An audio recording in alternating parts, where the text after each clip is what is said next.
Hi, this is Steve with HomeStrung Jewelry, and today I'm going to be opening and reviewing the March Gemstone Orphanage box. Now you may say to yourself, it's nowhere near March. What's going on here? Well, there's several things going on. First and foremost, it has been 1 year since we started the Gemstone Orphanage Subscription Box program. So this is going to be our anniversary box, and we hope it's going to be a special one. And we have several different events planned for it. One of these events has already happened. We sent one of our boxes over to Gina at GGC Treasure, and she did an opening on our box last week. At the same time, she sent us her GGC Treasure package, which this particular one is called Sparkling Romance, and we opened up her package and we reviewed it and also made several things from the beads and the findings that were in this package. In conjunction with this, the two of us, Gigi and us, on February 7th at 12 noon Mountain Time, we each will be releasing video tutorials in a collaboration. We're each going to be making projects and doing a tutorial where we use products, beads, findings from each of the two jewelry packages, from the Gemstone Orphanage and from GGC's Treasures. This is going to be a lot of fun. We have no idea what's going to happen. We've never done anything quite like this before, but we're going to be sharing. So it was important that we get our boxes out at about the same time. Also, along with the anniversary, we are increasing the number of subscribers that are available. Back at the first of the year, we notified all the people on our waiting list that wanted to get subscriptions and let them know that they were available. And we let them go through, and those who wanted to, we gave them subscriptions. And then just before the first of the month, when we did the unboxing, or Gina did the unboxing, we opened it up to everybody else. So there are still some subscriptions available if there are those of you who have been waiting. One other thing that we have started just recently is we've set up a Gemstone Orphanage Facebook group page. And we set this up not just for us, but for all of you, where you can go and get an idea of, hopefully, of what we're going to be doing, but also it's a place where you can share projects and designs that you have made using your Gemstone Orphans and the materials from the Gemstone Orphan box. So the big thing to remember is the collaboration that's going to be on February 7th at 12 noon. Go check out the Facebook group, and I will put links to the various box openings and tutorials that have happened already, and we just hope that you'll go and check them out. So anyway, without any further ado, let's open up the box, and I'll say again that this is a box that's been randomly selected from the boxes that we have already put together. And first off, we have our inventory sheet. Now there's some changes that we're starting with this anniversary edition, and the inventory sheet is one of those. You'll notice there is only one inventory sheet now. We are going to be changing how we do things. There's still going to be two bags, but the findings bag, as far as the inventory sheet goes, will be incorporated into this inventory sheet. There won't necessarily be less materials. In fact, the value will be the same or higher. But instead of little things like jump rings and head pins, we're going to be concentrating on a little higher quality and a little better finding for all of you. Another thing that we're going to be doing, that you'll see in just a moment, is we're not going to be doing as many full strands. In order to maximize the value, we are going to be putting a lot of beads into bags rather than on strands. And we're doing this to better be able to increase the number of subscribers, to make this box available to more people. And there won't be any fewer beads. If anything, there might be more beads. And it also will give us an opportunity to maybe increase the value a little bit of what you're going to be getting. So anyway, here's the new inventory sheet. I hope it's going to be just as fun. It'll have as many beads in it as before. And as always, let's start with the Gemstone Orphan. Now, many of you may have already seen the little short that shows the Gemstone Orphanage, our Meet the Orphan video. If you haven't seen it, the gemstones that we're going to be featuring in March are Polychrome Jasper. This is an amazing stone. It's a relatively recent find. It's been less than 20 years since these were discovered. And they're particularly valuable because they're only really mined in one place in the world, down in Madagascar. And they have to be mined by hand. They can't use machinery to do this. And they come in a whole range of colors. Again, I'll put a link to the Meet the Orphan so you can see all of them. This is a good example. They're very similar. They have a kind of a picture that forms in the different layers and strata. And this is just a mild example of the colors that can be available. There's a wonderful pastel blue on some of them, a lot of grays. There's some reds and yellows. But all of them are also going to be hearts in this particular, and roughly the same size in this box. And there is also a tag, which will come with each one. This particular stone is called Alicia, which is of English origin, and it means light-hearted. So each of the gemstone orphans, as usual, will come with a name, and there will also be, let me pull it out, the envelope with all the documentation for the orphan, which of course includes the really important stuff, and we'll be expanding the things that are on this, particularly with the Facebook page.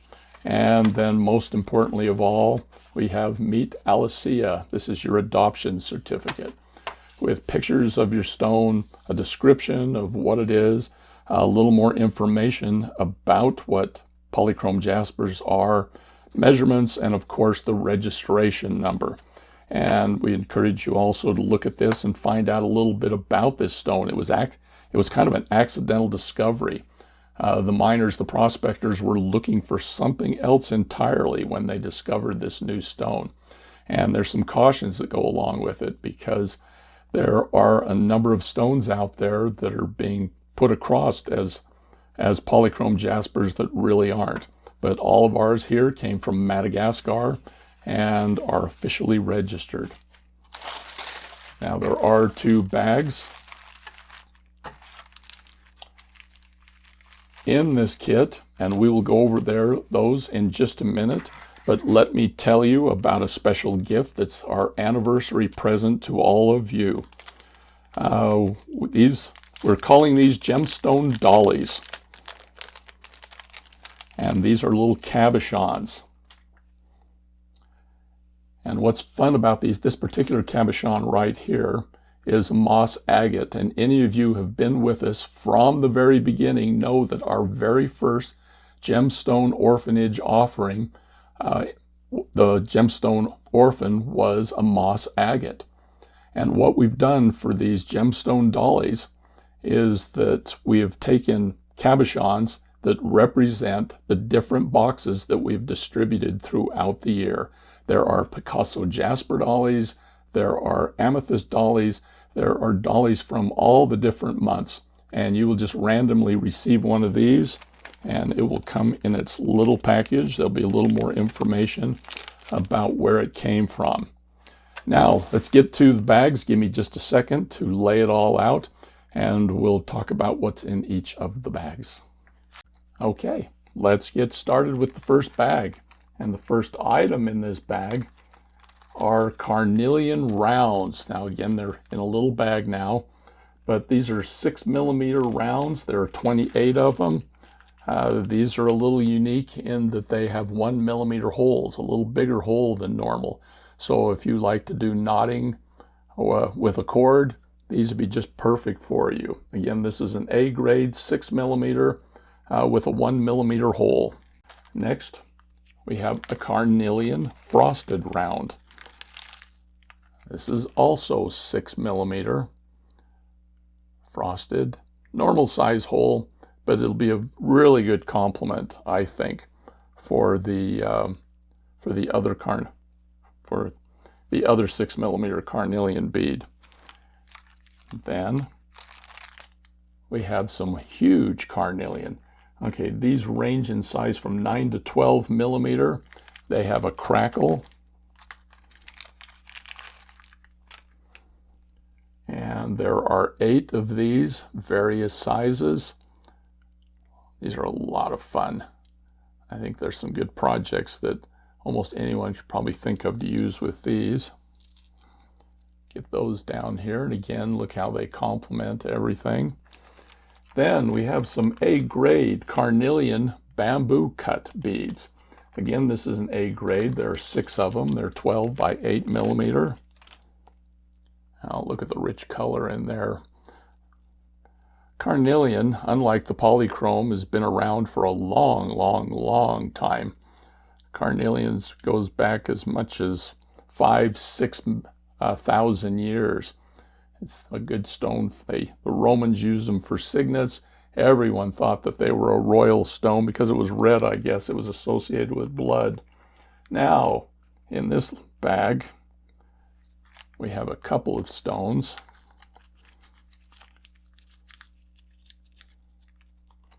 First off, we have a couple of drops. Carnelian drops, again an A grade. These are 14 by 10 millimeters. I'm thinking earrings. Then in that same bag is a carnelian oval. This oval is 18 by 13 millimeters, drilled top to bottom. Might make a nice focal. And then we have a bag that has these carnelian cubes. There are 8 cubes. These are 7 millimeters on a side.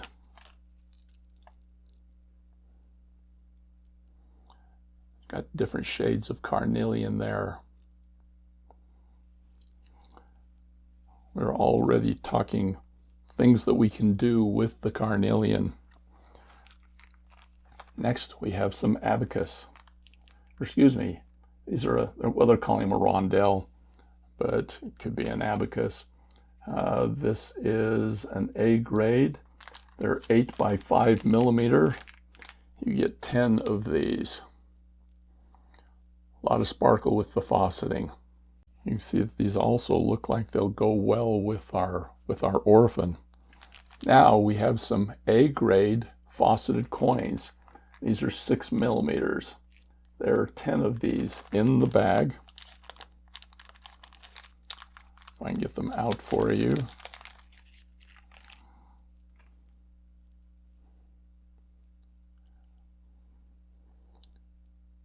Of these drilled through the sides. A lot of movement and flash when this is put into a project. We already have a couple of things planned for these that you might be able to see when you come to the collaboration on the 7th. And then finally, in the carnelian, we do have one strand here. These are 3 millimeter faceted rounds. This is a half a strand. It's 7.5 inches long. And you've just got little tiny beads. Great little filler. Nice for separating. 7.5 inches of this, 3 millimeters. And that finishes up our carnelian, but we have more gemstones. First off, we have magnesite rounds. This is a good grade of magnesite. We'll start with the 8 millimeter. There are 20 of these 8 millimeter magnesites. Wonderful creamy color on this. You got the round, the brown veins in there. I think they at one point called these buffalo turquoise. And then we have a bag of 6 millimeter magnesite rounds as well. And there are 25 of these in the bag. Make a nice complement for the 8s. We tried to make sure there were lots of beads in here that you wouldn't be disappointed despite going to the bags. And then we have some 6 millimeter magnesite as well. You can see those right there. There are 35 beads in the bag. Then we got some fun beads. This is a bag of magnesite graduated spears. These almost look like a bone bead.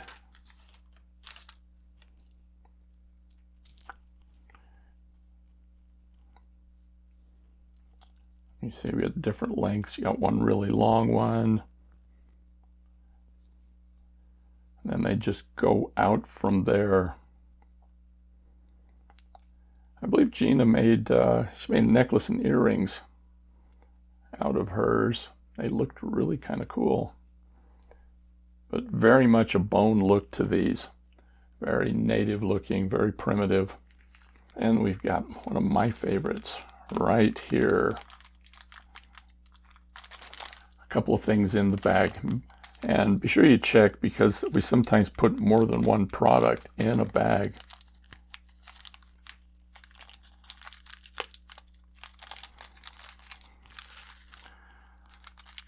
And this bag, first off, has a pair of these magnesite turtles. Right, look at those. They're two-sided, drilled from the head to the toe, from fore to aft. It's always fun to have something different and interesting. Cut beads and shape beads are getting harder to find. But these magnesite turtles are 19 by 14. There are a pair of them. And then we have these magnesite hishis. The magnesite hishis are 6 by 3 millimeter. There are 22 of them in here. And next, we have some hematite rounds. These are 3 millimeter rounds. I'm not going to show you the bag. I put them in a tray that comes in 2 different colors. We've got some just natural. There's 20 of those. And then we have some that are copper plated. Great filler, something to separate. Let's set those right over here. And then we have another bag which I put into a tray. And these are little hematite hishis. They're different sizes. Their colors, there's a natural color, and then there's a copper plated hishi, which you can see in there. And then finally there is a rose gold plated hishi.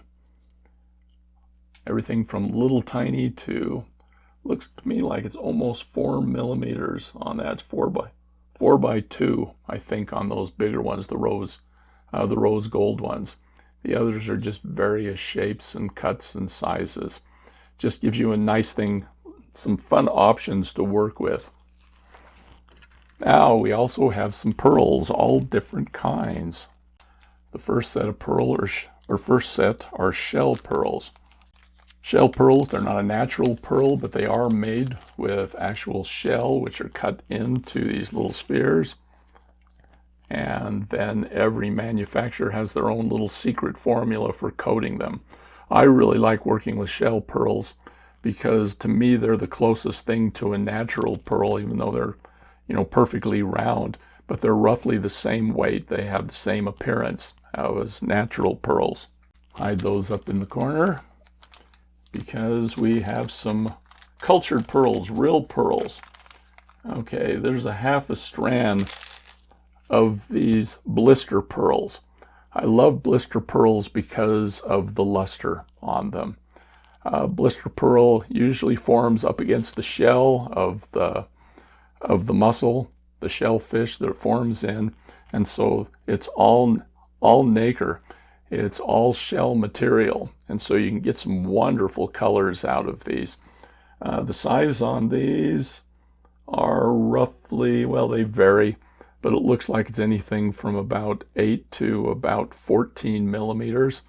And there's a half strand of these, roughly 25 in the strand.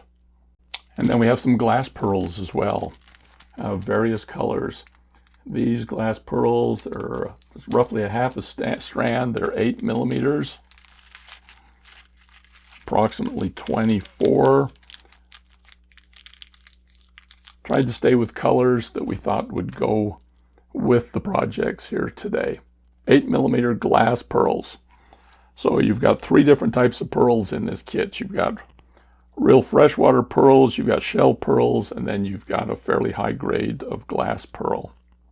Now we've got some crystal cuboids, which are in the goldenrod color with an AB finish. These are 8x4s, and there are 15 of them. Beautiful colors, beautiful reflection, lots of flash. Whoops. And they go wherever they want. And then we have what looks like 25 crystal abacus beads. Mixed colors, 8x6s.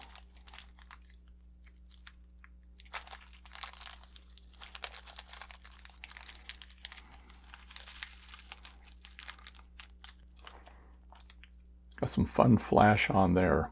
Some wonderful spring pastel colors. At some point you just kind of start fitting things wherever they will go on the mat. And some of these I may not take out of the bag. This is a bag of Czech Super Duos in a chalk travertine. They're 5x2.5. There's somewhere over 100 of them in here. Debbie loves working with the Super Duos, and I think she has a project planned. That's a tutorial that she's going to be doing shortly, but there's over 100 of them in here.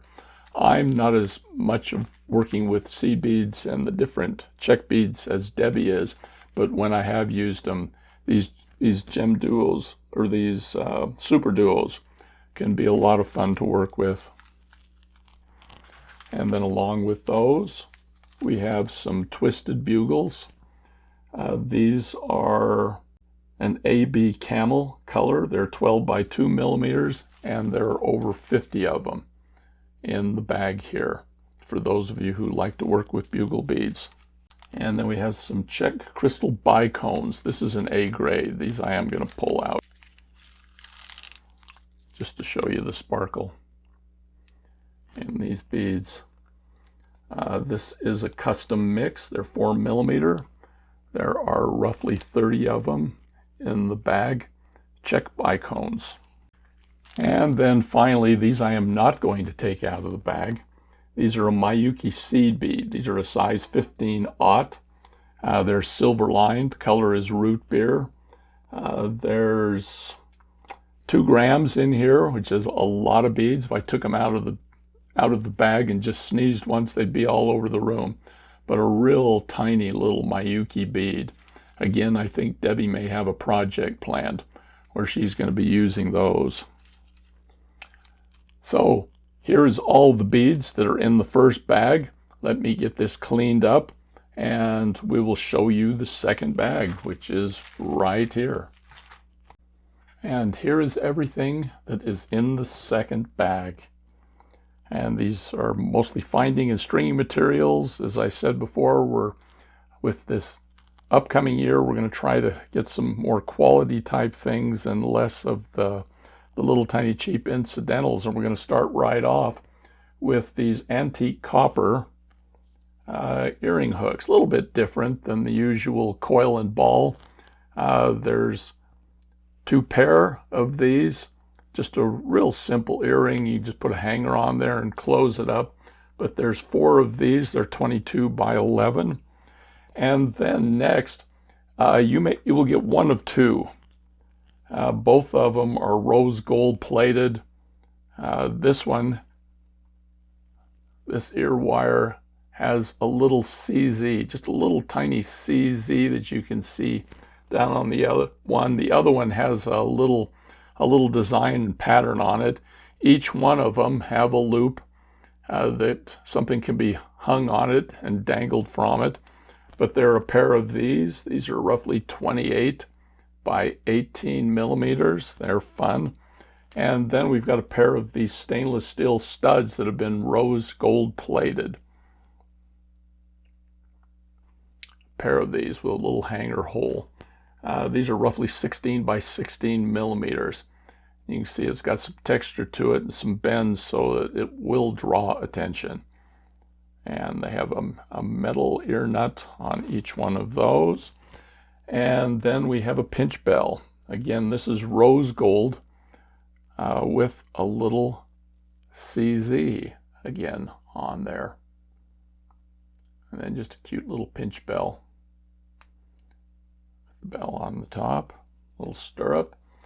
And then there is a rose gold plated bell tube.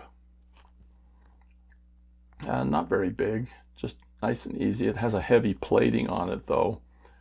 This is 11 by 9 millimeters. And then just a little smaller one, a little antique copper bell tube. Has a fun little pattern on it. This is just 7 by 4 millimeters. If you have just a really quick, simple project, this will be perfect. And next we have a little toggle clasp. This is just a flower, antique copper, just a real basic toggle, but it has a fun little flower pattern. It is two-sided. And then there's a couple of brushed copper lobster clasps. These are 15 by 8 millimeters, so not tiny, but not small either, or not small, but not huge, but a good size, easy to manage, easy to operate. And then we have two more toggle clasps in this set. And this is a 3-hole toggle, 3-strand. So multi-strand toggles are a little harder to find. This is an antique copper finish again. There are 2 of these. Then we have a couple of other little things. We have a little S-hook, just a tiny little S-hook. It could be used to finish a bracelet or a necklace, rose gold again. And then we have a fish hook. This is stainless steel that's been plated in rose gold. A lot of people like these for pearl bracelets and necklaces, but it's got the little fish hook clasp. I am not going to sit there with my fingers and try to get this out of here, but I think all of you know how to use these. And then we have another toggle. This is a large toggle. When you want the toggle to become a part of the jewelry piece, this would be a perfect one. It's got a little heart on it. This is rose gold again. It's 26 millimeters from end to end. That's a little over an inch. Great for a bracelet. Also could be used as on the front of a necklace to bring a necklace together. Next we have a little 2-strand tube clasp with a magnet in it, antique copper, so 2 to 2 strand. And then we have a very large textured toggle. This is antique copper. Again, this is one that could become, part of the focal if you wanted to. Two-sided, just a fun little kind of pitted pattern on there. Now we have a button. This is a shank button with check crystals on it. Metal shank on the back, good size, could be used with leather or cord. This is 15 millimeters. That's a large 15 millimeter with a little simulated pearl in the middle. Tons of sparkle on this and a nice pattern on the outside of the metal. And then over here we have bead caps. Love bead caps. If anything will bring attention to a bead or make a round bead look like an oval, it's a good bead cap. These are antique copper. There are roughly 25 of them, 6.5 millimeters. Nice little flower pattern on it. And this next one I'm going to scoop up in a tray because this is our bead soup. This is just all sorts of antique copper beads. Good fillers, you got tubes, we've got little flowers, you got a couple of things that are a little hard to describe. You got different barrels. This one right here is one of my favorites. Anyway, just a whole variety of little metal beads. There are 30 beads in here, all different sizes and shapes.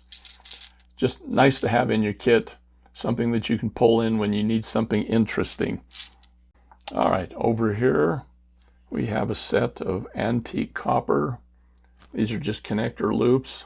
These have 6 loops on them, just a flower, two-sided again, just a really good connector. And it looks like we have 10 of these. They are 9mm across. Then with these, we have linking rings. There are only 4 of these. Uncut. They are 14mm. They are 0.7mm thick, and there are 4 of them. And then we have some more linking flowers over here. These are a 4-loop flower, a little bit bigger. And it looks like there are 6 of those. They're 13 by 13. Again, just a fun connector. Always need connectors. Then, in the rose gold area, we've got these little hearts, little linking hearts. I think we already have a project planned for these. I believe there are 7 of these. Yes, 7. They are 14 by 8mm. They look two-sided, but I notice there's a slight curve to them. Most people probably wouldn't notice, but just make sure you get the brightest side on the outside when you're working with them. Again, it probably is just me. I'm just kind of picky. And then we have some little filigree discs in rose gold again. There is 1 of these.